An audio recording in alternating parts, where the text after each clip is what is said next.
कथा आती है कि एक बार नारद जी और गरुड़ जी दोनों को अपने ऊपर अभिमान हो गया कि हमसे बड़ा कोई भक्त नहीं है। तो ठाकुर जी ने आज्ञा की कि चलिए एक काम कीजिए। बोले क्या? श्वेत द्वीप घूम के आओ। 7 द्वीप है ना, हम लोग जिस द्वीप में रहते हैं उसको जम्बू द्वीप कहते हैं, ऐसे एक श्वेत द्वीप है। श्वेत द्वीप जाओ और वहां के भक्तों का दर्शन करके आओ। तो श्वेत द्वीप जब नारद जी और गरुड़ जी पहुंचे तो वहां इन्होंने क्या देखा? राधा वल्लभ लाल जी मंदिर में विराजमान हैं, देवादिदेव महादेव सुंदर आरती उतार रहे हैं, घंटे घड़ियाल बजा रहे हैं। कार्तिकेय जी और श्री गणपति जी सुंदर भोग सामग्री उठा उठा करके ला रहे हैं, राधा वल्लभ जी के सन्मुख पधरा रहे हैं। पार्वती जी सुंदर सामग्री सिद्ध कर रही हैं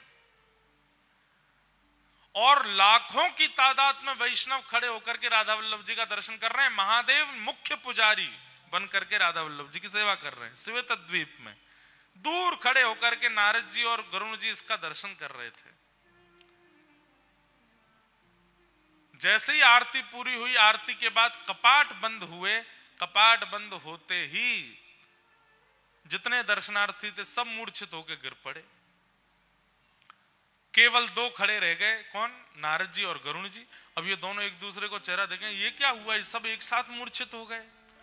सबके पास जाकर के श्वास देखी, नब्ज देखी तो सबके प्राण जा चुके हैं। तो घबरा गए नारद जी, बोले ये क्या हो गया? थोड़ी देर में शंकर जी फिर आए और फिर से जैसे ही कपाट खोले, कपाट खुलते सब पुनः जीवित होके खड़े हो गए।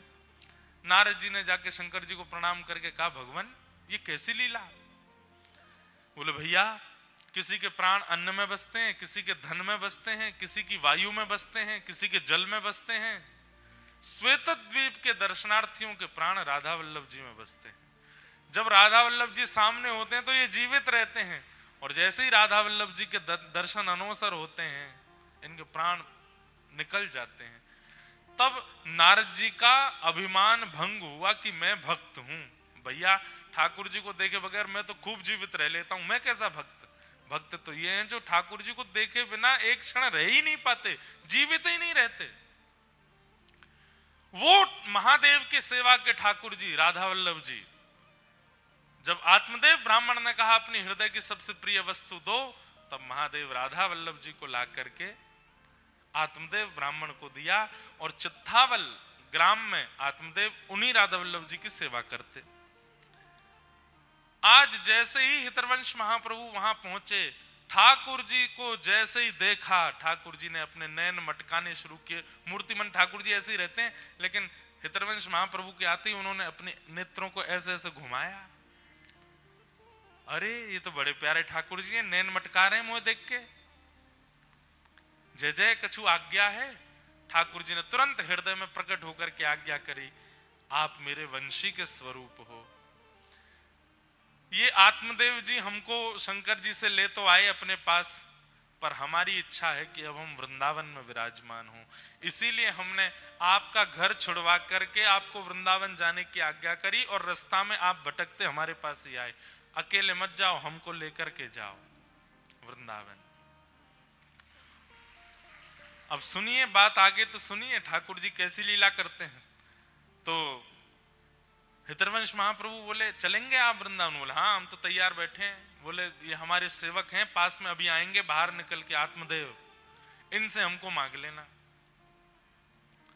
और सुनो एक काम और करना है। बोले क्या? इनकी 2 बेटियां, उन दोनों से ब्याह और कर लेना। बोले कि मैं तो विवाहित हूं और अपनी पत्नी आदि सबको छोड़ छाड़ के आया हूं। ठाकुर जी बोले हमारी आज्ञा है, माननी तो पड़ेगी। वृंदावन में तुम हमको विराजमान कर दोगे, ब्रह्मा सेवा कौन विस्तार करेगा? और ये आत्मदेव जी ऐसे नहीं देंगे हमको, इनकी पुत्रियों से विवाह करना पड़ेगा। तो इतना कह ही रहे थे, इतने में ही आत्मदेव जी आ गए। ठाकुर जी पुनः खड़े हो गए ऐसे। आत्मदेव जी आकर के बोले कहिए भगवान, बड़ी कृपा आप पधारे। अच्छा, ठाकुर जी भी एक साथ 2 रोल कर लेते हैं। यहां हितरवंश महाप्रभु से क्या कह रहे हैं कि आत्मदेव जी आए, उनसे हमको मांग करके ले जाना, इनकी बेटियों से ब्याह कर लेना। और वहां भीतर आत्मदेव के सामने भी प्रकट हो गए और उनसे कह रहे हैं सुनो, अब हमारी व्रज जाने की इच्छा है, बाहर एक सेवक आए हैं हितरवंश महाप्रभु, इनको हमें प्रदान कर दो। आत्मदेव जी बोले मैं आपके बिना कैसे रहूंगा। ठाकुर जी बोले हम प्रकट होकर दर्शन दे रहे हैं ना, ये दर्शन तुम्हारी स्थिति में सदा रहेंगे। आत्मदेव जी बोले एक और प्रार्थना सुन लीजिए। बोले क्या? मैं आप चले जाएंगे तो मेरी जीविका कैसे चलेगी? मंदिर से ही मेरा घर चलता है, मेरी 2 बेटियां हैं, बेटियों का पिता हूं, कैसे निर्वन, इनका ब्याह आदि करना है, सब कैसे होगा? ठाकुर जी बोले वही तो व्यवस्था हमने कर दी है, बाहर जो आए हैं उनसे अपनी दोनों बेटियों का ब्याह कर दो, और ब्याह करने के बाद भाई बाहर कहीं ब्याह करोगे तो दहेज मांगेंगे, तुमको देना पड़ेगा, इनको दहेज रूप में हमको दे देना, हमको दहेज में दे दो। कैसे ठाकुर जी की लीला, दोनों जगह आज्ञा कर दी। यहां आत्मदेव जी गए, यहां से हरिवंश महाप्रभु बोले हमको आपसे एक जरूरी बात करनी है। आत्मदेव जी बोले हमको भी बहुत जरूरी बात करनी है। बोले पहले आप बताओ। बोले नहीं पहले आप बताओ। नहीं मुझे तो ठाकुर जी ने आज्ञा करी वो बताना है। हाँ तो मुझे भी तो ठाकुर जी ने आज्ञा करी है, मुझे भी वही बताना है। हरिवंश जी बोले तो पहले मैं ही कह दूं। बोले हाँ कह दो। वो ठाकुर जी ने आज्ञा करी है कि राधा वल्लभ लाल जी को वृंदावन जाना है, आप इनको हमें प्रदान कर दो। आत्मदेव जी बोले ये तो हो गई एक आज्ञा, दूसरी आज्ञा क्या करी? हरिवंश महाप्रभु बोले आपको कैसे पता कि दूसरी आज्ञा भी है? बोले क्योंकि यही डिट्टो आज्ञा हमको भी करी है। तो बोले अच्छा तो दूसरी आज्ञा आप बता दो। बोले दूसरी आज्ञा ये करी है ना कि हमारी बेटियों से ब्याह कर लो। हाँ यही बोले हैं। और बोले फिर ये भी बोले हैं कि दहेज में हमको दे दो। कैसे ठाकुर जी हैं, अद्भुत लीला करते हैं। महाप्रभु जी ने दोनों कन्याओं से विवाह कर लिया। उनके नाम कृष्णदासी और मनोहारी दासी, उन दोनों से विवाह किया और दहेज में मिले श्री राधा वल्लभ लाल जी। आप लोग जब वृंदावन प्रकट जो भजन है वृंदावन प्यारो वृंदावन, उसकी वीडियो देखेंगे उसमें सूक्ष्म सूक्ष्म आचार्यों के चरित्र दिखाए हैं। उसमें जब आप देखोगे तो आप राधा वल्लभ जी का प्रसंग देखना, आज देखना जाके कैसे महाप्रभु जी विराजमान होते हैं। अभी जब बधाई पद गावे उस समय अगर कैमरा वाले भैया दिखा देंगे, उसमें जब पद गवे तब वृंदावन प्रकट पद में से वीडियो निकाल के राधा वल्लभ जी के प्राकट्य की, तो बहुत सुंदर वीडियो है। ठाकुर जी बढ़िया बैलगाड़ी में विराजमान भय, दोनों कृष्णदासी और मनोहारी दासी दोनों पत्नियों को विराजमान करके हितरवंश महाप्रभु राधा वल्लभ जी को लेकर के, और इतना ही नहीं खूब धन धान्य दिया, खूब संपत्ति प्रदान की। लाल जी जा रहे हैं वृंदावन, खूब बढ़िया ठाट से विराजेंगे। श्री हितरवंश महाप्रभु ठाकुर जी को लेकर के पहले वृंदावन पधारे, वृंदावन की सीमा पे ही रुक गए। वृंदावन बंधुओं, उस काल में जब राधा वल्लभ लाल जी विराजे थे, उस काल में भय का केंद्र था। क्या था? दिल्ली से आगरा जाने वाले लोग वृंदावन से सोचते थे दिन ही दिन में निकल लो, शाम नहीं होनी चाहिए। क्यों? बड़े बड़े चोर डकैत आदि आदि सब रहते थे वृंदावन। और एक और बात, आगरा से दिल्ली और दिल्ली से भी आगे तक बड़े बड़े जहाज यमुना जी में चलते थे। खूब विशाल स्वरूप था यमुना जी का, तो खूब बड़े बड़े व्यापारियों का व्यापार जहाज के द्वारा। आपके गुजरात में है ना मुंद्रा पोर्ट है और भी हैं। उस समय पर वृंदावन भी एक पोर्ट था, बहुत बड़ी यमुना जी थी तो जहाज जाते थे बड़े बड़े। और वृंदावन में जो जहाज तनिक रुक जाता था उसको लूट लिया जाता था। ऐसी स्थिति थी वृंदावन की जब राधा वल्लभ जी पधारे। उस काल में श्री हितरवंश महाप्रभु पधारे और आपने आकर के मन में विचार किया कि अब ठाकुर जी को कहाँ विराजमान करें। तब आप पूरे वृंदावन में घूमे और सब जगह ढूंढते ढूंढते ढूंढते तभी पहुंचे ऊंची ठौर, एक ऊंचा सा टीला था। और यहाँ के जो वृक्ष वल्लरियां थी वो सामान्य नहीं थी। कैसी थी? वो स्थिर नहीं रहती। जैसे वृक्ष क्या स्थिर रहता है, आपको हटाना पड़ता है, लेकिन जैसे ही आप आगे चलो वृक्ष अपने आप हट रहे हैं, अपने आप रास्ता दे रहे हैं, अपने आप छाया बना रहे हैं, ऐसे मूवेबल वृक्ष थे ऊंची ठौर के। जब हितरवंश महाप्रभु ने उन वृक्षों के कुंजों को देखा, बोले ये बढ़िया जगह, उसी का नाम रखा मदन टेर। और श्री राधा वल्लभ लाल जी को लेकर के श्री हितरवंश महाप्रभु जी ने आज ही के दिन वहां विराजमान किया। बोलो राधा वल्लभ लाल की। एफ ले लो। अद्भुत हैं राधा वल्लभ लाल जी, नित्य ब्याहुला होते हैं लाल जी के, नित्य ब्याह करते हैं ठाकुर जी। ऐसे सुंदर सेवा को हम प्रणाम करते हैं। आज के कथाक्रम प्रसंग में प्रवेश करते हैं। कल भागवत जी का मंगलाचरण हम लोग श्रवण कर रहे थे। अब आगे के क्रमों में प्रवेश करते हैं। 88,000 सौनकादि ऋषियों ने कुछ प्रश्न किए। इन्हीं प्रश्नों का उत्तर श्री सूत जी महाराज देते हैं और इन्हीं उत्तरों में अब कथा सुनाते हैं। प्रसंग सुनाते हुए भागवत जी की रचना क्यों हुई, कैसे हुई, यह प्रसंग प्रारंभ हुआ। और श्री सूत जी महाराज श्रवण कराते हुए कहते हैं कि भैया, इदं भागवतं नाम पुराणं ब्रह्म संहितं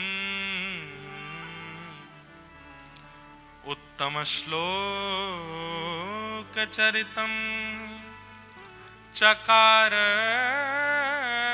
भगवान ऋषि।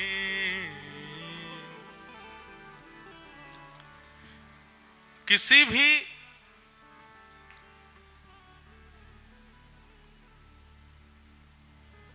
देव दुर्लभ वस्तु का प्रादुर्भाव सामान्यतया नहीं होता, उसकी पृष्ठभूमि अद्भुत रही होती है।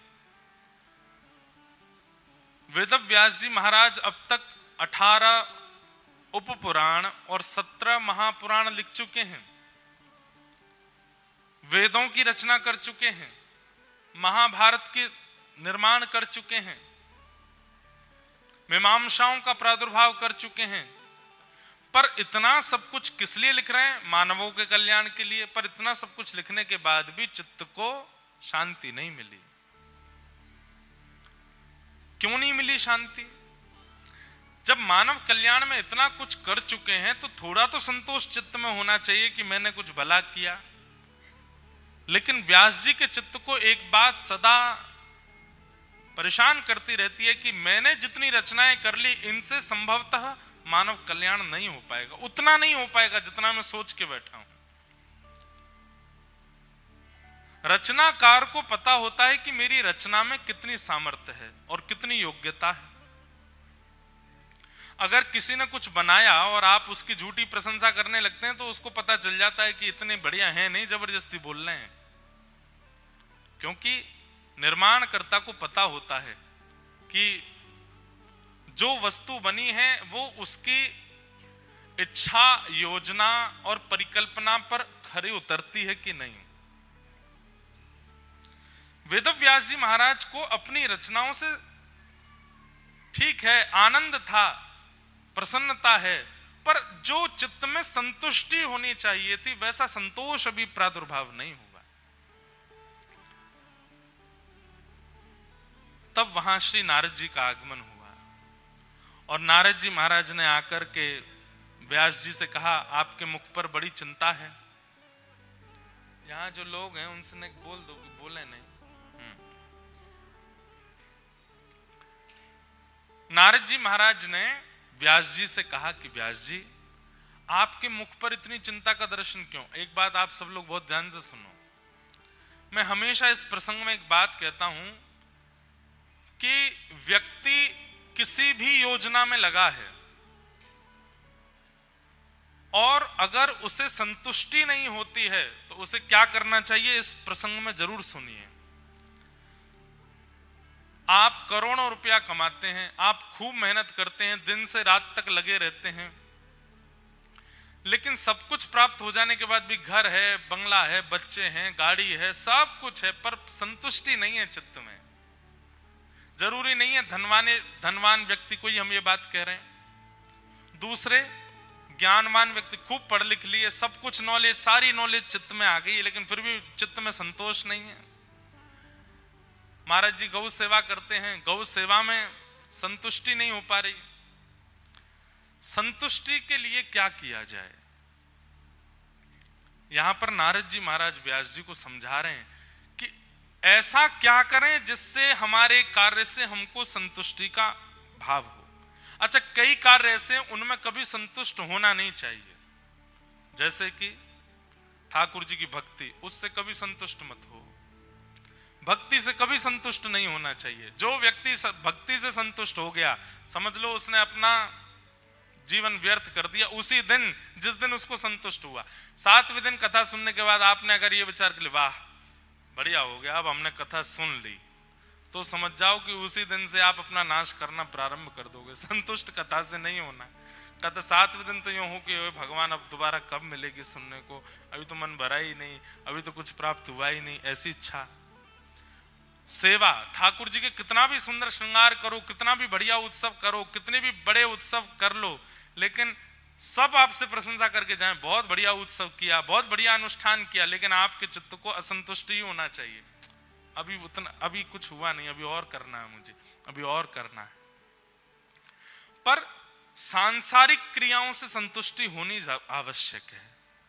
भोजन से संतुष्ट होना चाहिए, धन से संतुष्ट होना चाहिए, परिवार से संतुष्ट होना चाहिए, पत्नी, पति, बच्चे, खानदान और ये सब व्यवहार, इनसे संतुष्ट होना चाहिए। अगर इसमें असंतुष्ट हैं तो आप महासंसारी बनते चले जाओगे। इसमें संतुष्ट होना आवश्यक है। वेदव्यास जी महाराज मानव कल्याण के लिए निकले हैं, इसलिए उनकी संतुष्टि आवश्यक है, क्योंकि किसी के कल्याण के लिए कुछ करना चाहते हैं और कल्याण करने वाला स्वयं संतुष्ट नहीं है, तो जिसका वो कल्याण करना चाहता वो कैसे संतुष्ट होगा? व्यास जी महाराज ने मन में विचार किया क्या करें। तब नारद जी आए और नारद जी महाराज ने उनसे एक बात कही, क्या कि भवतानुदित प्रायम यशो भगवतो मलम ये नैवासौ न तुष्येत मन्ये तद्दर्शनं खिलम् न यद्वचश्चित्रपदं हरेर्यशो जगत्पवित्रं प्रणीत करहिचित् तद्वायुषं तीर्थमुशन्ति मानसा न यत्र हंसा निर्मुक्त शिक्षया। सत्संग कितना जरूरी है जीवन में बंधुओं। अगर बन सके ना, हर दिन अपने कार्य के बीच में, अपनी पढ़ाई के बीच में, अपनी कमाई के बीच में कहीं भी एक किसी सज्जन व्यक्ति से जरूर मिला करो। और नहीं मिल सकते, नहीं इतनी व्यवस्था ऊंझा में नहीं आ रहे जा रहे, कोई सज्जन व्यक्ति नहीं मिलते, सत्संग नहीं हो पाता, फोन है सबके पास, उस पर कोई कथा सुन लो, 15-20 मिनट कुछ भी सुन लो। और एक बात आपको बताएं, मन में प्रश्न धारण करो, मुझे इसका समाधान चाहिए, और ये समाधान मुझे मिले इस भाव से मैं कोई सत्संग श्रवण करने के लिए YouTube खोलो और विशेष आचार्य चरण जो जिनकी कथाएं, जिनके सत्संग प्रवचन अद्भुत होते हैं, खोलो और कोई भी रैंडमली स्क्रॉल करके एक खोल करके 20 मिनट सुनिएगा, आपके संशय का समाधान निश्चित मिल जाएगा। रैंडमली कहीं भी खोल लीजिए। सत्संग की ऐसी, इतना वर्सेटाइल होता है सत्संग कि आपके मन में जिज्ञासा जो होगी उसका प्रत्युत्तर कहीं ना कहीं आचार्य चरण दे ही देंगे। मन में कोई व्याकुलता है, मन में कोई व्यथा है, मन में कोई असमंजस है, आप सत्संग का आश्रय लो, आपको समाधान मिलेगा, निश्चित मिलेगा। अरे हम तो सामान्य जीव हैं, देवताओं को समाधान मिल जाता है, ऋषियों को समाधान मिल जाता है, गंधर्वों को समाधान मिल जाता है, हमें नहीं मिलेगा। वेद व्यास जी महाराज से नारद जी कहते हैं, व्यास जी आपने जितनी भी रचनाएं की हैं, रचनाओं की संख्या तो बहुत है, क्वांटिटी तो बहुत है, क्वालिटी नहीं है। ऐसा नहीं है कि क्वालिटी नहीं है, पर क्वालिटी में भी, आज हम आपकी फैक्ट्री में घूम रहे थे, वहां पर भी कितने बढ़िया चीज क्वालिटी के बारे में लिखी थी। आपको पता है हम लोग जो खाते हैं, बाजार से जो वस्तु मिलती है उसकी भी क्वालिटीज अलग अलग होती हैं। विदेश की क्वालिटी अलग होती है, स्वदेश की क्वालिटी अलग होती है, परदेश की अब चाय जो होती है, चाय पीते हैं कई लोग, तो चाय के बगान में एक बार गया तो नहीं हूं मैं, एक व्यक्ति से मिला था, वो बता रहे थे महाराज जी आपके इतने नंबर की चाय हम लेके आए। मैंने कि इतने नंबर? वो बोले नंबर होते हैं चायों में, तो प्रथम श्रेणी का जो सबसे बढ़िया वाली होती है वो विदेश जाती है। मैंने कहा अच्छा, और मध्यम वाली? बोले मध्यम वाली जो होती है वो अपने प्रयोग में रहती है, हमारे घर वालों के रिश्तेदारों के प्रयोग में। और मैंने कि सबसे थर्ड नंबर वाली? बोले वो सब जगह दुकानों पे जाती है। मैंने वाह भाई, सब जगह क्वालिटीज होती हैं। बोले आपने जो ग्रंथ लिखे हैं ये भी प्रथम द्वितीय तृतीय 3 श्रेणियां हैं। आपने जो ग्रंथ लिखे हैं, जितना भी रचना आपने की है, वो अभी प्रथम श्रेणी की नहीं की है। बोले मतलब द्वितीय श्रेणी के लोग, सामान्य श्रेणी के लोगों का उद्धार इससे हो जाएगा, पर प्रथम श्रेणी के लोगों का नहीं हो पाएगा। क्यों? कारण क्या है? सावधानी से सुनिएगा। बोले चतुर्विध पुरुषार्थ हैं, धर्म अर्थ और काम मोक्ष। आपने चारों का समन्वय किया है सब जगह। धर्म कैसे हो ये बताया है, अर्थ कैसे हो ये बताया है, कामनाएं पूर्ति कैसे हो ये बताई है, मोक्ष कैसे मिले ये बताया है, परंतु पंचम पुरुषार्थ प्रेम के बारे में आपने कुछ नहीं लिखा, इसलिए आपका मन अशांत है। बहुत ध्यान से सुनो। हम लोग सब 4 कार्यों में ही रहते हैं, धर्म अर्थ काम और मोक्ष। सुबह उठने से रात्रि सोने तक, रात्रि सोने से सुबह उठने तक भी हम लोग केवल 4 क्रियाओं में ही रहते हैं, धर्म अर्थ काम मोक्ष। स्नान करना धर्म है, वस्त्र पहनना धर्म है, तिलक लगाना धर्म है, व्यापार पे जाना धर्म है, सब धर्म। अब ये धर्म करते हैं, इसके बीच में हमारी कामनाएं हो जाती हैं। क्या कामना हो गई? फेफड़ा खाना है, क्या फाफड़ा खाना है, फाफड़ा खाना है, और क्या खाते हैं? खांडवी खानी है। एक वो आपके ऊंझा में क्या प्रसिद्ध मिलता है? छैना जी का, नहीं नहीं, एक मिनट रुको। छैना जी का क्या? गोटा। भाई देखो, हमारे गुजराती भाई बहन आप सब लोग बहुत अच्छे हो। उत्तर भारत में अगर किसी को हंसी नहीं आ रही हो तो गुजराती व्यंजनों के नाम बोलने लग जाओ, वो अपने आप हंस जाएगा। छैना जी का गोटा। अब ऐसा लगता है कि कोई गोटी है उसको तल देते होंगे, गोटा बन जाता होगा। छैना जी का गोटा।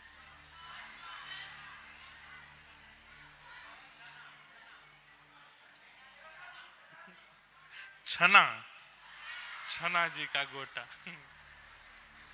हमने सुना है कि गुजरात के लोग जब नाथद्वार जाते हैं, माउंट आबू जाते हैं या वापस अहमदाबाद जाते हैं तो ऊंझा वही खाने रुकते हैं, क्या? गोटा। वाह भाई, छना जी का गोटा। तो बढ़िया है, हमें भी थोड़ा स्वाद तो कराना कैसा है। तो सुनिए, जहां बात चल रही है वहां आ जाओ।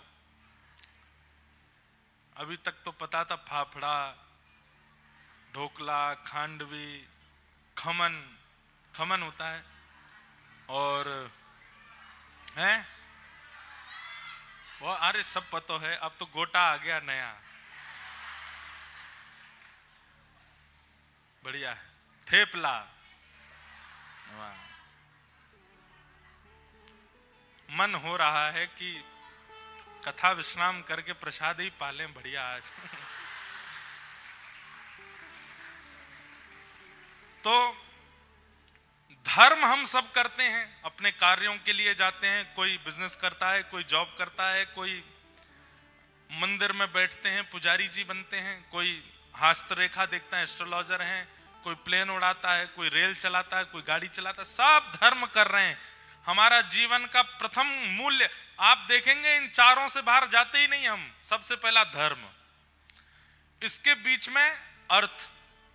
धर्म से हमें पैसा कमाना है, फ्री फोकट में तो कोई कुछ नहीं करता, अपना घर चलाना है, घर बनाना, गाड़ी खरीदना, सब धर्म अर्थ। धर्म करते हैं अर्थ की प्राप्ति के लिए। इसी बीच में आ जाता है काम, कामना हो जाती है। क्या कामना हो जाती है? ये खाना है, ये पीना है, ये पहनना है, ये ऐसे करना है, मतलब ये कामनाओं की पूर्ति करने लगते हैं। धर्म अर्थ काम, और इन तीनों को करते करते पूरा जीवन निकाल देते हैं। धर्म अर्थ काम, धर्म अर्थ काम, धर्म अर्थ काम, और जैसे ही दांत गिर जाते हैं, आंखों पे जाला पड़ जाता है, नाक से नाला बहने लगता है, लाठी से चलने लग जाते हैं, फिर एक ही कामना रह जाती है, मोक्ष मिल जाए। धर्म अर्थ काम और मोक्ष, इन चारों के अलावा पांचवा हमारे पास कोई काम नहीं है। हम इन चारों में ही घूमते रहते हैं, लेकिन संतुष्टि नहीं होती। कितना भी धर्म कर लें, मतलब कितनी भी मेहनत कर लें कर्म करके, संतुष्टि नहीं होती। बड़ी बड़ी फैक्ट्री बना ली, बड़े बड़े व्यापार कर लिए, खूब टर्नओवर कर लिया, साल में नंबर 1 पे नाम आ गया, लेकिन फिर भी संतुष्टि नहीं होती चित्त को। भारत के 10 सबसे धनवान व्यक्तियों से कभी मिल लीजिए, क्या वो संतुष्ट हैं? ना, संतुष्ट नहीं। इतना पैसा आता है फिर भी संतुष्ट नहीं है। इतना धन कमाने वाले, धर्म करने वाले, संतुष्ट नहीं। कामनाओं की पूर्ति करने वाले लोग, ऐसे ऐसे लोग रहते हैं हमारे भारत में और हमारे देश में, जो सुबह का नाश्ता अगर मन कर गया कि बेंगलोर की इडली खानी है, तो फ्लाइट पकड़ के बेंगलोर जाते हैं, वहां इडली खा लेते हैं। दोपहर में मन हो गया बड़ा पाव बंबई का खाना है, तो बंबई की फ्लाइट पकड़ के बंबई में बड़ा पाव खाते हैं। रात्रि में मन हो गया दुबई में जाके भोजन करना है, तो दुबई पहुंच के भोजन करते हैं, रात्रि का सो जाते हैं। ऐसे ऐसे शौकीन लोग भी हैं, पर उनसे जाके पूछिए संतुष्ट है? संतोष है चित्त को? संतुष्ट नहीं। पर आओ हमारे वृंदावन, द्वार द्वार जाकर के मधुकरी मांग करके पाने वाले बाबा, श्री राधा श्री राधा श्री राधा, युगल नाम सो नेम जपत नित कुंज बिहारी।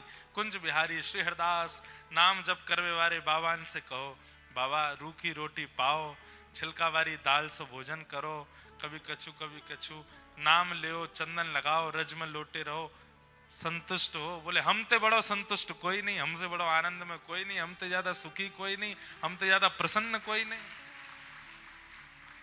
हमसे ज्यादा सुख में कोई नहीं है। अरे आपके पैरों की एड़ियां फट गई परिक्रमा करते करते, शरीर की स्थिति ऐसी जर्जर होती जा रही है, बाबा फिर भी कह रहे हो संतोष है? बोले क्यों? हाँ हम बहुत संतुष्ट हैं, बहुत संतुष्ट हैं। वास्तव में बंधुओं, इंद्रियों को जागृत करने वाला असंतुष्ट हो जाता है, और इंद्रियों की इच्छाओं को सूक्ष्म कर देने वाला परम संतुष्ट हो जाता है, परम संतोषी हो जाता है। पर यहां पर नारद जी की मानो तो नारद जी क्या कह रहे हैं? केवल कोरा धर्म करे, कोरा अर्थ कमावे, कोरा कामनाओं की पूर्ति करे और कोरी मोक्ष की प्राप्ति करना चाहता हो, ऐसा व्यक्ति सदैव असंतुष्ट रहेगा। तो बोले कोरे की जगह क्या करे? बोले धर्म में प्रेम का पुट लगा दे, अर्थ में प्रेम का पुट लगा दे, कामनाओं में प्रेम का पुट लगा दे और मोक्ष में भी प्रेम। प्रेम यानी वह प्रेम नहीं जिसे हम आप सोचते हैं, वो प्यार वाला प्रेम नहीं। श्री प्रिया प्रियतम के नित्य विहार का प्रेम, श्री उमा पार्वती जी के नित्य विलास का प्रेम, श्री जानकी रमन श्री राम जी के नित्य विहार का प्रेम, भक्ति का प्रेम धर्म में है, अर्थ में है, काम में है, मोक्ष में है, तो व्यक्ति संतुष्ट हो जाएगा। आप धन क्यों कमाते हैं, परिश्रम क्यों करते हैं, कामनाओं की पूर्ति क्यों करते हैं, मोक्ष क्यों चाहते हैं? सब जगह अपनी चिंता है।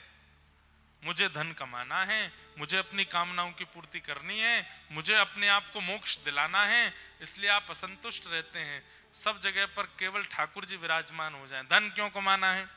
इतना धन कमानो है कि महाराज घर भी चल जाए, खूब सुंदर कथा भी है जाए, वृंदावन में जाके बिहारी जी को बंगला भी बन जाए, श्री गिरिराज जी की सुंदर तलेटी में 56 भोग भी लग जाए, संतन की सेवा भी है जाए, गौ सेवा भी है जाए, इतना धन। अब धन कमाने के पीछे इच्छा क्या हो गई? गौ सेवा भी है, ठाकुर जी की सेवा भी है, भागवत की कथा भी।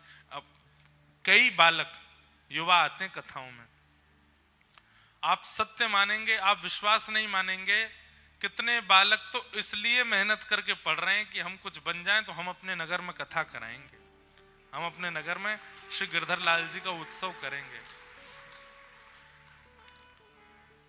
एक तो करा भी चुके, एक बालिका ने सिविल्स के एग्जाम दे रही थी, 1-2 बार क्लियर नहीं हुआ, माता पिता के साथ आई, बहुत सामान्य से परिवार से, इतना सामान्य परिवार कि कई बार सप्ताह में किसी दिन भूखा भी रहना पड़ता, भोजन नहीं है घर पे। पिताजी ने बड़े पैसे इकट्ठे करके लाली को पढ़ाया। अब मिलने के लिए आए, बोले महाराज जी मुझे आशीर्वाद दीजिए कि मेरा एग्जाम क्लियर हो जाए। मैंने कि खूब आशीर्वाद है। तो रोने लगी। मैंने कि क्या बात है? बोले कथा करानी है, इसलिए एग्जाम क्लियर हो जाए।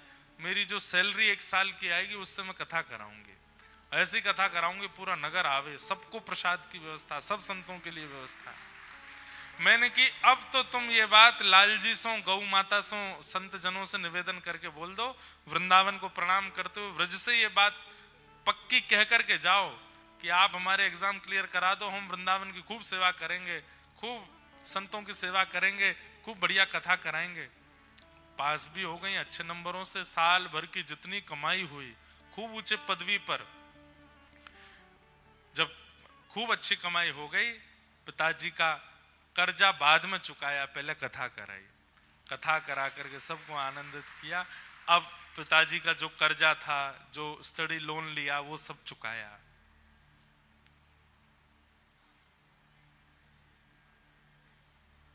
एक बालक साइंस का स्टूडेंट, अब उसको कथा से ऐसी रुचि हो गई, अब पढ़ने लिखने का मन नहीं, वृंदावन में रहना है, वृंदावन में रहना है। माता पिता से लड़े रोज, मुझे वृंदावन जाना है। माता पिता ने हमसे मिलाया, बोले महाराज जी कुछ कहो आप इसको। हमने कहा वृंदावन रहना है। पहले क्या सोच रहे थे? बोले कथा सुनने से पहले मन था डॉक्टर बनने। मैंने कहा अब जाओ डॉक्टर बनो। और पिताजी से कहा कुछ पैसा लेकर के इकट्ठा करके वृंदावन में एक प्लॉट ले लो, इनके लिए एक फ्लैट बनवा दो और आगे क्लिनिक बनवा दो, वृंदावन में ही डॉक्टर बन जाना। हो गया ब्रजवास भी, डॉक्टर भी बन जाओगे। और मैंने कहा सबसे तो खूब मोटी फीस लेना देखने की, चिकित्सा करने की, लेकिन कोई ब्रजवासी आ जाए, कोई संत आ जाए, कोई महापुरुष आ जाए, उनसे 1 रुपया मत लेना, उनकी फ्री में सेवा भी करो, डॉक्टर भी बन जाओ। अब वो बालक डॉक्टर बन गए, वृंदावन में रहते हैं, खूब प्रेम से सेवा करते हैं ठाकुर जी की। मतलब आपके धर्म, अर्थ, काम और मोक्ष चारों में अगर प्रेम विराजमान है, सेवा विराजमान है, ठाकुर जी की भक्ति विराजमान है, तो आपसे बड़ा संतुष्ट कोई नहीं है। लेकिन आप केवल अपना विचार करते हैं, अपनों का विचार करते हैं और धर्म, अर्थ, काम, मोक्ष के पथ पर चले हैं, आपसे बड़ा असंतुष्ट कोई नहीं होगा। आप सदैव असंतुष्ट ही रहोगे। कितना करते हैं फिर भी मन नहीं भरता, कितना कमा लेते हैं फिर भी मन नहीं भरता।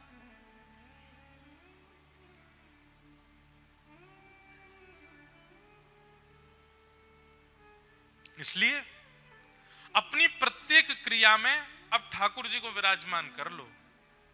रसो वैशः, रसस्वरूप श्री ठाकुर जी प्रेम रूप धारण करके आपकी प्रत्येक क्रिया, प्रत्येक इच्छा, प्रत्येक भावना में विराजमान हो गए।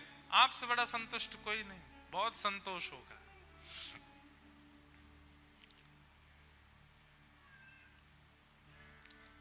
नारद जी महाराज व्यास जी को समझा रहे हैं, व्यास जी धर्म अर्थ काम मोक्ष चारों की व्याख्या आपने सारे पुराणों में की है, पर कहीं भी प्रेम का पुट नहीं लगाया, इसलिए आप असंतुष्ट हो। आपने अपने ग्रंथों में योगेश्वर कृष्ण को योगेश्वर दिखाया, आपने अपनी रचनाओं में प्रभु श्री कृष्ण को विराट दिखाया, आपने अपनी रचनाओं में ठाकुर जी सहस्त्र मुख वाले हैं, सहस्त्र हाथ वाले हैं, सहस्त्र चरण वाले हैं, उनकी अद्भुत अद्भुत महिमाओं का आपने वर्णन किया है। लेकिन वही ठाकुर जी कितने प्रेमी हैं ये आपने नहीं बताया, इसलिए आप असंतुष्ट हो।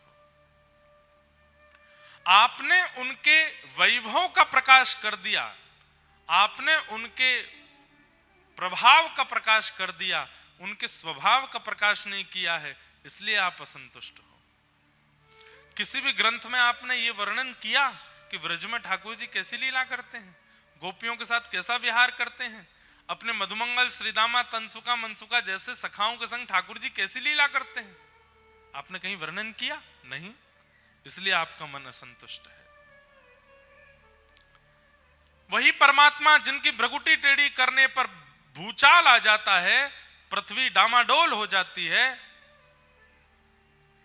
वृंदावन में छचिया भरी छाछ पे नाच नचायो, थोड़ी सी छाछ के लिए नृत्य करते हैं, आपने कहीं वर्णन किया नहीं किया। ब्रह्मांड नायक सर्वेश्वर श्री कृष्ण नारायण स्वरूप में पूरे ब्रह्मांड का संचालन करते हैं, लेकिन व्रज वृंदावन की लीला में मैया से चंद्रमा मांगते हैं, आपने कहीं वर्णन किया? चंद्र खिलौना ले हूं सुमैया मोरी, मैया से क्या कह रहे हैं? अच्छा दूध पीते नहीं है तो मैया ने कही लाला दूध पी ले, ठाकुर जी बोले ना मैं ना पी रहा हूं। मैया बोली अगर तू दूध पिएगा तो मैं तुमको एक खिलौना दूंगी। सो ठाकुर जी बोले कौन सा खिलौना? जे चंद्रमा जे खिलौना दूंगी। आप तो ठाकुर जी जिद कर रहे हैं मैया मैं तो यही खिलौना लूंगा। मैया बोली पहले दूध पी। सो ठाकुर जी चुपचाप दूध पी ले में, पूरा दूध पीवे के बाद में फिर मैया सो कह रहे हैं चंद्र खिलौना ले हूं सुमैया मोरी। मैया बोली अच्छा लाला चंदा लेगो? हाँ आज नहीं कल दूंगी। सोई ठाकुर जी बिखर गए, मैया तेने झूठ बोल के दूध पिवाई दियो और मना कर रही है ना दे सकूं तो चंद्रमा। जय हो लोट अब ही धरण पे, जय हो लोट अब ही धरण पे, तेरी गोद ना आए हूं सुमैया मोरी, तेरी गोद लाए हो सुमैया। ठाकुर जी उतर गए मैया की गोद से, और जमीन में जैसे बालक जिद करते हैं ना, तो कई बालक आपने देखे होंगे वो रोते हैं, कई बालक जो हैं वो चिल्लाते हैं, पर कई बालक हैं वो जिद के कारण जमीन पर गिर पड़ते हैं और अपने हाथ पैर मारते हैं। ऐसे ही ठाकुर जी जमीन पर गिर गए, अपने पूरे तन को मैया ने सुंदर नवा धुवा के तैयार किए हैं, रात्रि में सोने से पहले कम श्रृंगार कियो है। ठाकुर जी सबरो श्रृंगार बिगाड़ने लगे, पूरी मट्टी लगा लगा के अपने तन पे लगा, मुंह चंद्रमा दे नहीं तो अपना रूप बिगाड़ू मैं। मैया बोली जो कोई जिद है लाला, मुझको चंद्रमा चाहिए, मुझको अबई ला के दे, तेने मोते काय को कही कि चंद्रमा देगी और अब मैंने दूध पी लिया तो क्यों ना दे रही।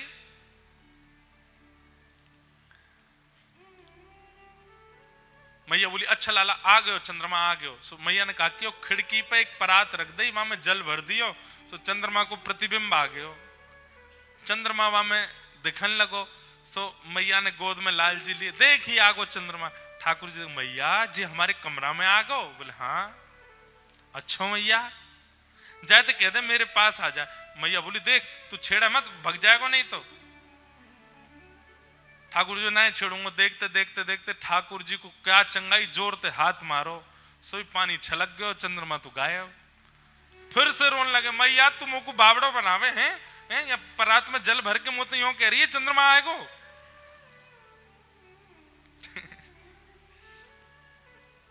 सोई गोद से उतर गए और बोले मैया अब मैं जा रहा हूं, पूरे गोकुल में हल्ला करूंगा।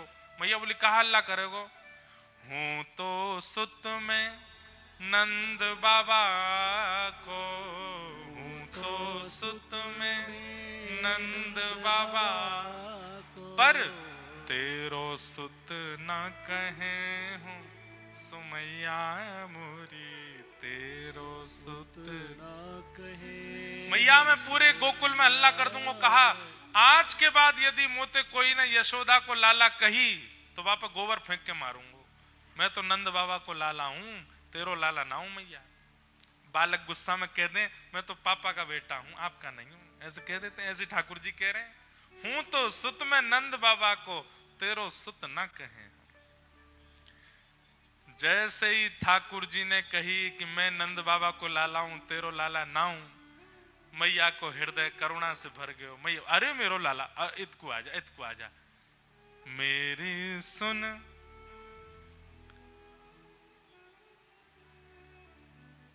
लाला, मेरी बात सुन, एक बात तो ते कहूंगी। ठाकुर जी दूर खड़े, मैं ना आ रहा हूं, तू मैया झूठ बोला, मुझे मुझे बावड़ो बना दे। बावड़ो जाने पागल बनाए दे, ब्रज भाषा को शब्द है बावड़ो, तुमको बावड़ो बनाए दे। मैया बोली अरे एक बहुत जरूरी बात कहनी है लाला ने, मेरे पास तो आ। ठाकुर जी बोले मैं ना आऊंगा। सो मैया कहा बोली ऐसी बात है जो दाऊ को नहीं बतानी है तो ये पता चलनी चाहिए। सो ही ठाकुर जी आ गए, मुंह को जल्दी बता मैया, ऐसी कौन सी बात है जो दाऊ तो छुपानी है। जैसे बच्चे बिल्कुल बच्चे ऐसे ही होते हैं ठाकुर जी जैसे। बच्चों को भी बुलाओ नहीं आवे तो उनसे सुन तेरी बहन को बता दूंगी, नहीं तो तू नहीं आएगा तो तुरंत आ जाएगा। अच्छा मुझे बताओ मुझे क्या बात है। तो ऐसी मैया ने कही ऐसी एक बात है लाला, दाऊ को नहीं बतानी है तो को पता चलनी चाहिए। सोई ठाकुर जी आ गए, गोदी में बैठ गए। मैया जल्दी कह दे मेरे कान में क्या बात है। बोले चंद्रमा तू सुंदर, चंद्रमा तू गोरो, चंद्रमा तू ज्यादा आकर्षक, तो कु नई दुल्हनिया ले हूं। लाला तू तो चंद्रमा को रो रहा है, मैं तेरे काजे सुंदर सी दुल्हन लेके आऊंगी। ये बात सुनते ही ठाकुर जी तो खड़े हो गए। मैया सांची बोल। बोले हाँ सांची, मेरे सौ खा के बोल तो मुझको मेरो ब्याह करावेगी। मेरी सुन प्यारी मैया। बोले कहा मैं अवई ब्याहवे जय हूं, अवई ब्याह करा मेरो। अब तो ठाकुर जी फिर रोने लगे। मैया बोली मैंने कहा कि हो या तो बढ़िया तो चंद्रमा ही है तो वाके काजे रो, अब रोने लगो। बोले कहा मेरो ब्याह कराओ, अब ही ब्याह कराओ। अब तो कभी गोबर में लोटे कभी जमीन पर लोटे, मैया मैं अब ही ब्याह करूंगा। रात भर नहीं सोए। मैया बोली लाला तू तो बला को इतना उद्यमी है, कहा बताऊं तेरे। नारद जी महाराज बोले व्यास जी ये लीला आपने कहीं प्रकट की? वे तो व्यास जी बोले नहीं ये लीला तो मैंने प्रकट नहीं की। तो फिर मन को संतोष कैसे मिले? आपने उन्हीं कृष्ण को परब्रह्म दिखाया, परमात्मा दिखाया, जगदीश्वर दिखाया, पर वही कृष्ण ऐसी लीला यशोदा मैया के संग करते हैं, ये कहीं वर्णन किया? तम गो रजत छुरित कुंतल वद्दवरह वन्य प्रसून रुचिरे छड़चारुहासम। गैयाओं के संग कैसी लीला ठाकुर जी करते हैं, ये आपने कहीं वर्णन की? ग्वाल बालों के संग ठाकुर जी कितने सहज हो जाते हैं, कहीं वर्णन किया? आपने केवल उनका प्रभाव दिखा दिया है, उनके हृदय का स्वभाव नहीं दिखाया, इसलिए आपके चित्त को शांति नहीं मिल रही है। इसलिए हमारी प्रार्थना है अब एक ऐसे ग्रंथ की रचना करो जिस ग्रंथ को सुनने के बाद व्यक्ति के चित्त में भगवान नहीं लाला प्रकट हो, भगवान नहीं कृष्ण कन्हैया प्रकट हो, अपना प्रकट हो। ये तो मेरो है। ठाकुर जी के प्रति आपके अन्य ग्रंथों को सुनकर के ये भावना प्रकट हो जाती है, तो परमात्मा इनको प्रणाम करो, इनसे डरो, इनसे दूर रहो, अपराध मत करो, पर एक ऐसे निर्माण करो जिसको श्रवण के बाद सुनने वाले ठाकुर जी के प्रति सामिप्य का अनुभव करें, ठाकुर जी के प्रति अपनत्व का अनुभव करें। तब वेद व्यास जी महाराज बोले अच्छा कैसे करूं ये रचना? बोले समाधिनानुस्मर तद विचेष्टितम, समाधि लगाओ और समाधि लगा करके दिव्य चिंतन करो। नारद जी महाराज ने अपने पूर्व जन्म की कथा बताई। पूर्व जन्म की कथा के पश्चात वेद व्यास जी महाराज को चेतना आई और चेतना आते ही व्यास जी ने सुंदर ग्रंथ की निर्माण किया। भक्ति योगेन मनसि सम्यक प्रणिहिते मले अपश्य पुरुषं पूर्वं मायां च तदपाश्रयान्। और लोकस्य जानतो विद्वांस चक्रे भागवत संहिता, एक ऐसी संहिता, ऐसे ग्रंथ का निर्माण किया जिसको श्रवण करने के बाद व्यक्ति के चित्त में माया और परमात्मा ये दो जो एक दिखते थे अब अलग अलग होने लगे। और सम्यक हितम यासा संहिता, सबको अपने कल्याण का अपने हित का अनुभव होने लगा। ऐसे ग्रंथ का निर्माण किया जिनका नाम है श्रीमद् भागवत महापुराण। भागवत जी वास्तव में क्या है? ठाकुर जी को आपका बना देती हैं, ये भागवत जी की कृपा है। भागवत में वर्णित भगवान की लीला, भगवान की कथा, भगवान का स्वरूप, भगवान का अनुभव, वो ठाकुर जी को अपनत्व की स्थिति में लिया था। ये हमारे हैं। श्याम सुंदर सदा हमको प्यारे रहे, हम उन्हीं के रहें, वो हमारे रहें। श्याम सुंदर सदा हमको प्यारे रहे, हम उन्हीं के रहे। किसी ने आज प्रश्न किया मुझसे, हम ऐसा क्या करें कि ठाकुर जी हमें पकड़ लें? हमने कल कथा में कहा था ना कि आप ठाकुर जी को पकड़ोगे तो आप कहीं भी भटक सकते हो, पर ठाकुर जी आपको पकड़ लेंगे तो आप चाह करके भी कहीं नहीं भटक पाओगे। सजल श्याम घन वरण लीन है, फिर चित अनत ना भटक्यो। ध्यान से सुनिएगा, ठाकुर जी आपको पकड़ लें उसके लिए सबसे पहले क्या करो? भागवत की कथा सुनो, और कथा सुनने के बाद आचार्य जो नियम यहां बता देते हैं, कथा में सहजी कहते कहते जिन नियमों को बोलते हैं उन नियमों को धीरे धीरे पालन करने का प्रयास करो। श्रीमद् भागवत क्या है? श्रीमद् भागवत का पंडाल क्या है? श्रृंगार घर। क्या है? श्रृंगार घर। यहां पर आप सब लोग आए हैं अपना श्रृंगार कराने के लिए, और हम हैं श्रृंगारी। हम मंच पर बैठकर के श्रीमद् भागवत जी के श्लोकों से, कथाओं से आपका श्रृंगार कर रहे हैं। पर श्रृंगार घर में इतने सारे लोग आए हैं, कोई व्यक्ति ज्यादा मचलता है, हिलता डुलता है, इधर उधर मुंह करता है, तो फिर उसका ऐसा ही श्रृंगार होता है। अच्छा, श्रृंगार करवाना किसके लिए है? श्रृंगार किसके लिए कराया जाता? किसी को लुभाने के लिए, किसी को आकर्षित करने के लिए, किसी को अपने प्रति आकृष्ट करने के लिए श्रृंगार करते हैं। यहां पर कथा के द्वारा किया गया श्रृंगार ठाकुर जी को आकृष्ट करता है।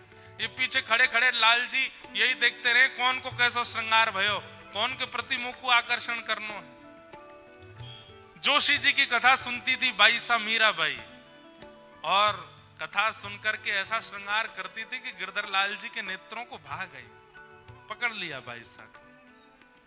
महाप्रभु जी के चिंतन को श्रवण करते थे श्री सूरदास जी, ऐसा चित्त का श्रृंगार हुआ कि ठाकुर जी को भाग गए, पकड़ लिए सूरदास जी।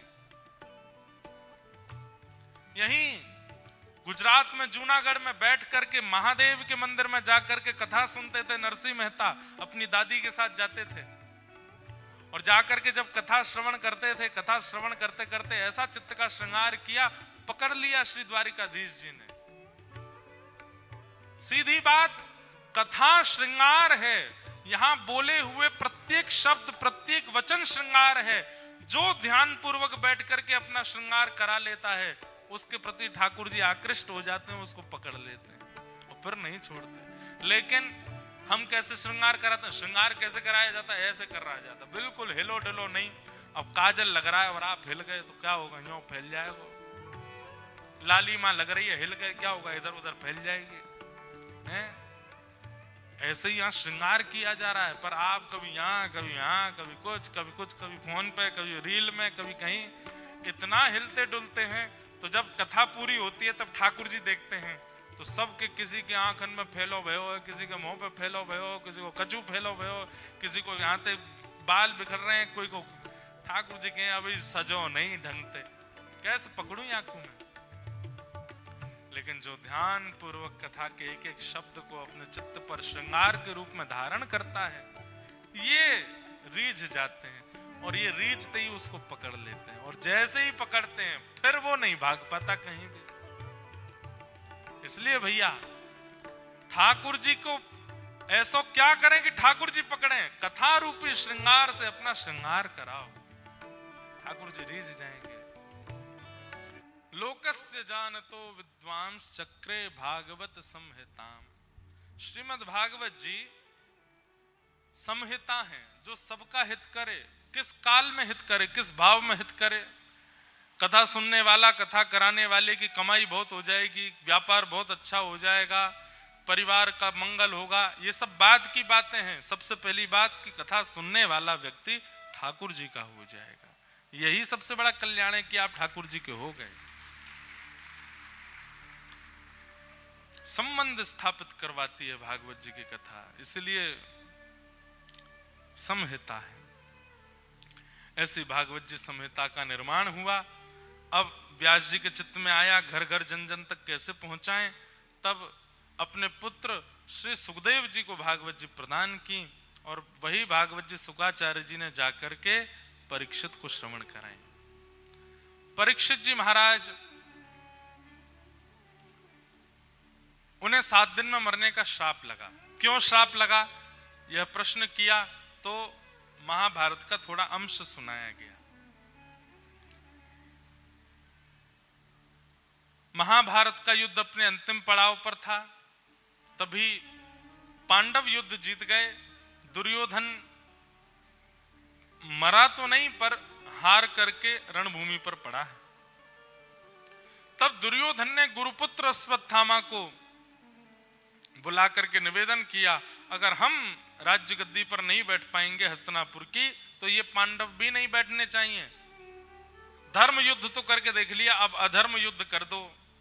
अश्वत्थामा बोले क्या करूं? बोले जागते हुए तो हम इनको नहीं मार पाए, सोते हुए मार दो। अरे हम तो मरेंगे पर ये भी मर जाएंगे तो कम से कम संतुष्ट रहेगा कि युद्ध जीत भले ही गए पर राजगद्दी पर नहीं बैठ पाए। बंधुओं, ये दुर्योधन प्रवृत्ति आज भी कई लोगों के चित्त में होती है। इस प्रवृत्ति को क्या कहते हैं? पदेषणा। क्या बोलते हैं? पदेषणा। कई लोग संसार में मुझे वस्तु प्राप्त हो इसके लिए प्रयत्न नहीं करते, वो इसके लिए प्रयत्न करते मुझे नहीं मिला तो इसको भी नहीं मिलना चाहिए। और यही दुर्योधन है। ये पांडव कौरव कोई अलग थोड़े ही हैं, ये हम आप सब लोगों की विचार ही पांडव और कौरव हैं। बहुत ध्यान से सुनिएगा। कौरवों में सबसे पहला विचार क्या है? दुर्योधन, अगर मैं नहीं बैठा तो कोई नहीं बैठना चाहिए। यह विचारधारा जिसके चित्त में है वो अपने आप को कौरव घोषित कर सकता है, कौरव ही है।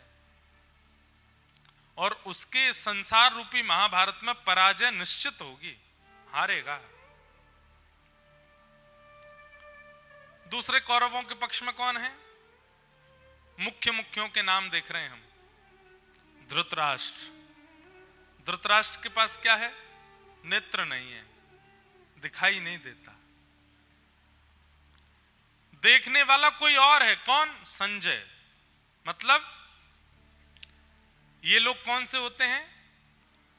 जो अपनी आंखों देखी या अपने द्वारा अनुभव की हुई वस्तुओं पर विश्वास नहीं करते। कोई कान भर के चला जाए उसकी बात मान लेते। जो दूसरे की कही को सत्य मान करके, दूसरे की कहे को सर्वस्व मान करके लोगों का आकलन कर लेते हैं, बड़े छोटे और द्वेष ईर्ष्या की भावना प्रकट कर लेते हैं, ये भी कौरव है। आपने खुद परखा, आपने खुद अनुभव किया, आपने खुद जाकर के देखा नहीं, कोई बोल गया उसकी बात मान ली। और एक बात बोलूं, कहीं ना कहीं कौरवों की संख्या ज्यादा है आज की डेट में पृथ्वी पर।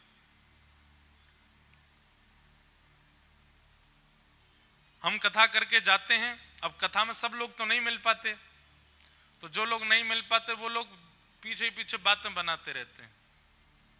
महाराज जी तो करोड़ों रुपया लेते हैं आने का, इतने करोड़ से नीचे तो आते नहीं, इतने लाख तो लेते ही होंगे, ऐसी ऐसी व्यवस्था करनी पड़ती तब आते हैं महाराज जी। अरे बड़े इनके बहुत बड़ा महल है वृंदावन में, अंदर उसमें मणियां लगी हुई हैं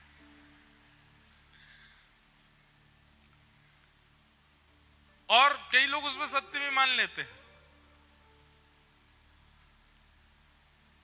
लोग बाग आके हमसे कहते हैं, अपनी पर्सनल बात कहनी नहीं मंच पर, कई लोग कहते हैं आके आपके बारे में ऐसा सुना था हमने, मैंने आपने मान लिया, सब मान रहे थे तो हमको भी मानना पड़ा। मैंने यही तो कौरव हैं। धृतराष्ट्र के पास क्या है?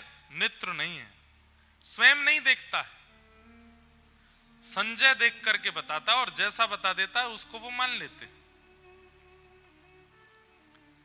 ये कौरवों का दूसरा स्वरूप है। कौरवों का तीसरा स्वरूप क्या है? शकुनी मामा, जो आपका बहुत हितैषी बनता है। नहीं नहीं आप तो यूं ही करो, जो होगी सो देखी जाएगी, जो होगा सो देखा जाएगा। अरे परिवार बिखरेगा तो क्या, बिखरने दो, हम अपने ऊपर थोड़ी आने देंगे, आप तो करो, आप तो यही करो, यही होना चाहिए। और जैसे सब बिखरने लग जाए, कहाँ हो मामा, दिख नहीं रहे, पड़े हैं, आपने मेरी बात क्यों मानी, मैं तो पहले से अपाहिज था। अच्छा एक बात तो है, कौरवों के संगी साथी सारे अपंग और हैं। धृतराष्ट्र के नेत्र नहीं है और शकुनी के पैर, वो कहीं ना कहीं से अपने विचारधाराओं से दुर्बल हैं। और विचारों से दुर्बल व्यक्ति वो दूसरे को आगे कर देता है और दूसरे को आगे करके कहता है तुम युद्ध करो, और कहीं ना कहीं इसका दूषित भोग फिर उसको भोगना पड़ता है। वो दौड़ करके जाता है, आपने ऐसा करवा दिया। शकुनी ये दूसरा। ये तीसरा महाभारत का पात्र है, जो स्वयं दुर्बल है पर दूसरों को कहता है तुम अपनी बुद्धि लड़ाओ, ऐसे लड़ाओ, मैं बुद्धि दे रहा हूं, करो तुम, और पूरा महाभारत का युद्ध दूषित कर देता है। पांचवा है कर्ण। कर्ण जानता है कि मैं पांडवों का भाई हूं, मैं पांडवों के ही वंश का हूं, पर बदले की आड़ में कि मेरी मां ने मेरा त्याग किया, मैं दुश्मनों का साथ दूंगा। वो जानता है कि कौरव मेरे नहीं है, मेरे तो पांडव ही हैं, कुंती का पुत्र है कर्ण,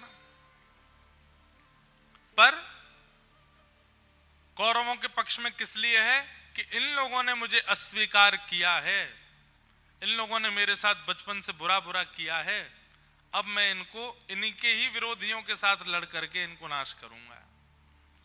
कई लोग ऐसा करते हैं, राजनीति में तो बहुत होता, कोई राजनेता बैठे हो तो बुरा नहीं मानना। देखो कथा मंच ऐसा है, सबके लिए होती हैं यहाँ बातें, यहाँ पर किसी का पक्ष किसी का विपक्ष नहीं देखा जाता। आप मेरी बात, आप मुझे टिकट नहीं दोगे तो लो मैं अभी बदलता हूं पार्टी, दूसरी पार्टी में चले गए, फिर विपक्षी से लड़ रहे हैं, फिर वहां जाके अरे आप तो कुछ दिन पहले वहां थे, अरे वहां बहुत बेकार हो रहा था, पहले उनके इतने गुणगान गा दिए, वीडियोस बना बना के सब जगह इंटरव्यू में जा जाके ये पार्टी बहुत अच्छी है, पार्टी वालों ने बेचारों ने कुछ काम नहीं किया, अच्छा उनको टिकट विकेट नहीं दी, दूसरी पार्टी में जाके फिर सारी पोल खोल दी, नहीं ये तो यहाँ भी बुरे थे, इधर भी बुरे थे, ऐसे थे वैसे थे। ये कर्ण है। ये सब जो विचारधाराएं हैं ये हारने वाली विचारधाराएं हैं। संसार के महाभारत में हार जाओगे अगर इन विचारधाराओं पे हो तो। कर्ण, जो है तो पांडव पर अपना पक्ष बदल देता है। अब पांडव कौन है? हमने बुरे तो सुन लिए, पर कभी कभी मुझे ऐसा लगता है राम जी की कथा सुन ली, कृष्ण की कथा सुन ली, अब कभी कभी रावण की भी सुनानी चाहिए। क्यों सुनानी चाहिए वो सुन लो पहले।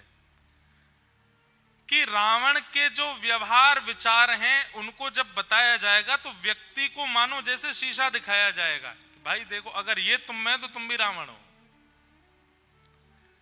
व्यक्ति सुधरे। अब क्या अच्छा अच्छा बताया जाता है, ठाकुर जी ऐसे, प्रहलाद जी ऐसे, ध्रुव जी ऐसे, नरसिंह मेहता ऐसे, सूरदास ऐसे, सबके बारे में अच्छी अच्छी बातें जब बताई जाती तो लोगों को लगता हाँ सब अच्छे ही हैं, हम तो कभी बन नहीं पाएंगे।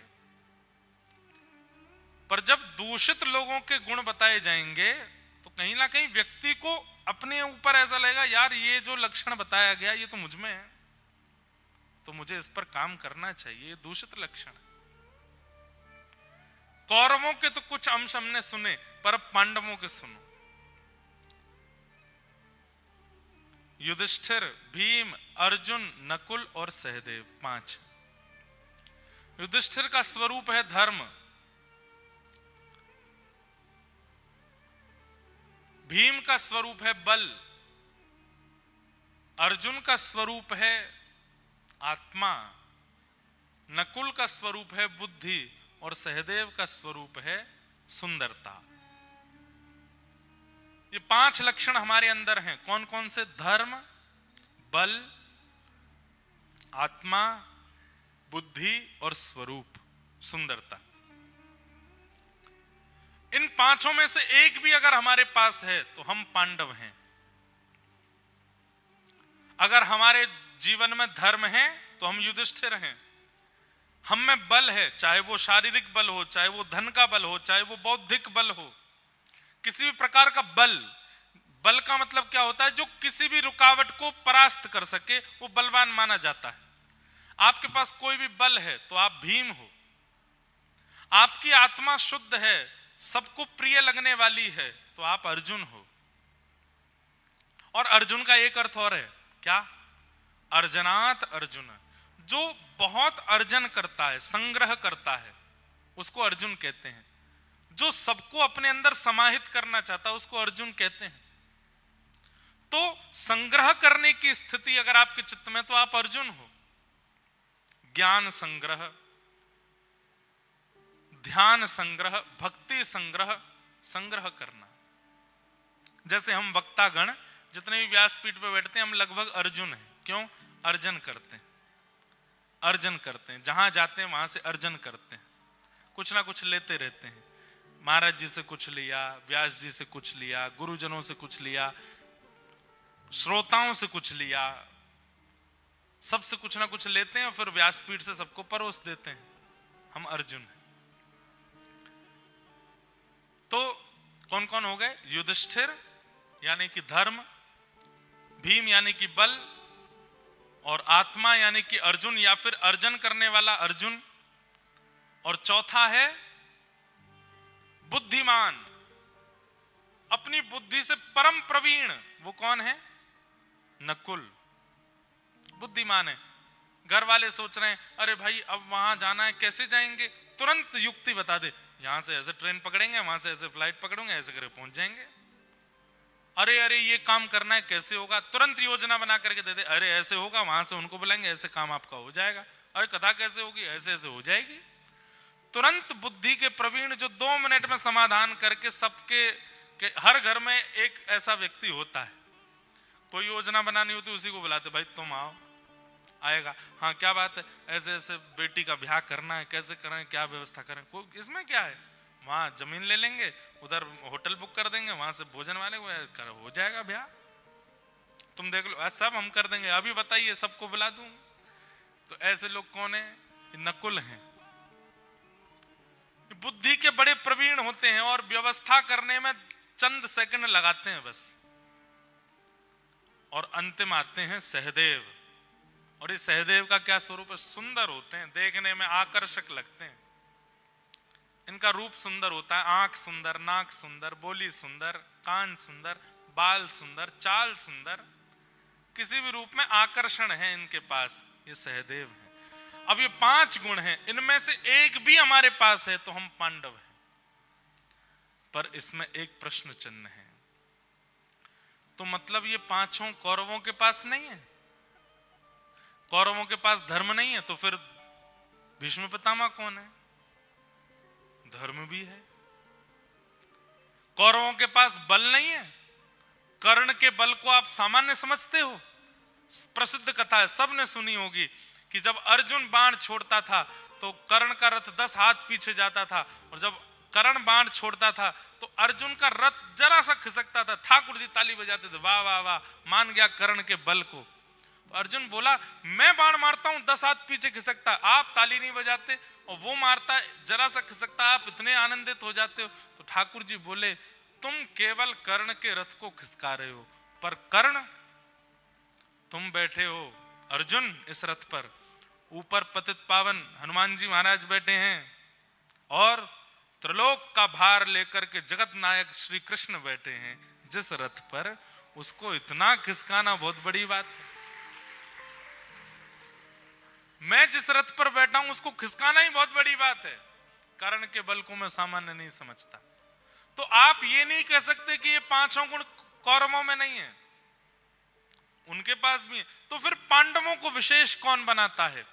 धर्म को विशेष, बल को विशेष, आत्मा को विशेष, बुद्धि को विशेष, स्वरूप को विशेष कौन बनाता है? पांडवों की 2 पहचान है। पहली पहचान इनकी पत्नी, 5 की एक है, क्या नाम है? द्रौपदी। और द्रौपदी का गुण क्या है? दया। क्या गुण है? दया। इसका मतलब अब पांडव कैसे बने? धर्म दया के साथ, बल दया के साथ, आत्मा दया के साथ, बुद्धि दया के साथ, स्वरूप यदि दया के साथ ये 5 हैं तो आप पांडव हो, नहीं तो कौरव ही हो। धर्म तो है पर दया नहीं है चित्त में, तो फिर आप भीष्म पितामह हो, हार आपकी निश्चित होगी। बल तो है, धन का, बुद्धि का, जो भी, पर दया नहीं है, तो आप कर्ण तो हो पर आपकी हार होगी बल होते हुए भी। आप अर्जुन तो हैं, आपके अंदर अर्जुन की स्थिति है, आत्मा है, लेकिन दया नहीं है, तो आपकी हार निश्चित होगी। आप बुद्धिमान तो हैं, लेकिन आपकी बुद्धि में दया नहीं है, तो आपकी हार निश्चित है। और आप स्वरूपवान तो हो पर रूप गर्विष्ठ हो गए हो, दया नहीं है, तो आपकी हार निश्चित है। तो पहली पहचान इन 5 गुणों के साथ दया का होना, यानी कि 5 पांडवों के साथ द्रौपदी का होना। और दूसरी पहचान 5 पांडवों के साथ कृष्ण का होना। कृष्ण कौन है? कृष्ण कौन है? साक्षात भक्ति के स्वरूप, भक्ति के अधिष्ठाता, प्रेम स्वरूप। मतलब सीधी बात, प्रेम और दया के साथ यदि आपका कोई भी गुण है, उस गुण में प्रेम और दया दोनों विराजमान हैं, तो ही आप पांडव हो। आप इस संसार के महाभारत में विजयी हो जाओगे। लेकिन आपके पास गुण तो बहुत हैं, लेकिन प्रेम दया नहीं है, तो आपकी हार निश्चित है। आपको हारने से कोई नहीं रोक सकता। इसलिए भैया कौरव मत बनो, पांडव बनो। आप में से यहां जितने लोग बैठे हैं, किसी के अंदर धर्म है, किसी के अंदर बल है, किसी के अंदर आत्मा है, अर्जन है, किसी के अंदर बुद्धि है, किसी के अंदर स्वरूप है। पर अब 2 लोग और लेके आओ, दया और प्रेम। ये जैसे ही आएंगे, महाभारत युद्ध विजयी भव, आप जीत जाओगे। पांडवों ने जीत हासिल कर ली, लेकिन गुरुपुत्र अश्वत्थामा ने जाकर के रात्रि में मारने का प्रयास किया। 5 पांडवों को नहीं मार पाए। द्रौपदी के सोते हुए 5 पुत्रों को मारा। प्रातःकाल होते ही अर्जुन ने अश्वत्थामा को बंदी बनाया, पर द्रौपदी ने मुक्त करने की आज्ञा कर दी। भगवान ने मुक्त कर दिया, पर आधी दाढ़ी मूंछ काट करके अश्वत्थामा को अपमानित करके निकाल दिया। उसकी मणि को निकाल लिया। अपमान सहते हुए गया हुआ अश्वत्थामा उत्तरा के गर्भस्थ शिशु को मारने के लिए ब्रह्मास्त्र छोड़ता है। भगवान गर्भ में जाकर के उस बालक की रक्षा कर देते हैं। वही बालक कालांतर में जन्म लेकर के परीक्षित कहलाता है। बीच में भीष्म पितामह की स्तुति आदि सब आई हैं, सबको हम प्रणाम करते हैं। कल ठाकुर जी का जन्मोत्सव है बंधुओं, कल वैकुंठ चतुर्दशी भी है और कल प्यारे लाल जी का यहाँ जन्मोत्सव मनेगा। आप लोगों की कथा में वैसे ही 11 तो बज ही जाते हैं रात के, कल तो सोच लो कहाँ होएगा, कल तो 12 ही बजेंगे। और कल आप सब लोग बढ़िया सुंदर पीले पीले वस्त्र पहन करके आना, पीत वस्त्र पहन करके बढ़िया तैयारी करके कल थोड़े ज्यादा गोटे खा के आ जाना, गोटा खा के आ जाना। अब यहाँ के शब्द ऐसे ही, गोटा, फाफड़ा। और अच्छा एक और बात हमें पता चली, रात में यहाँ लोग भोजन कम करते हैं, रात में नाश्ता करते हैं हल्का फुल्का। है क्या खाते हैं? थेपला। हाँ थेपला आदि सब पाते हैं, तो वो सब पाके कल ज्यादा से पाया ना, 12 बजे तक चलेगा उत्सव, 11:30 12 तो बजे ही जाएंगे। इसलिए आप सब लोग कल खूब भाव से पधारिएगा। कल नंद घन आनंद भयो जय कन्हैया लाल की, ऊंझा में आनंद भयो जय कन्हैया लाल की। कल खूब बड़े प्रेम और भाव से हम आप सब लोग उत्सव मनाएंगे। आज हमारे मध्य में श्री सोमनाथ महादेव के पूज्य पुजारी जी भी विराजमान हैं। अभी स्वामी नारायण के हमारे 2 संत प्रवर भी दर्शन दे रहे हैं, आपको भी बारंबार प्रणाम है।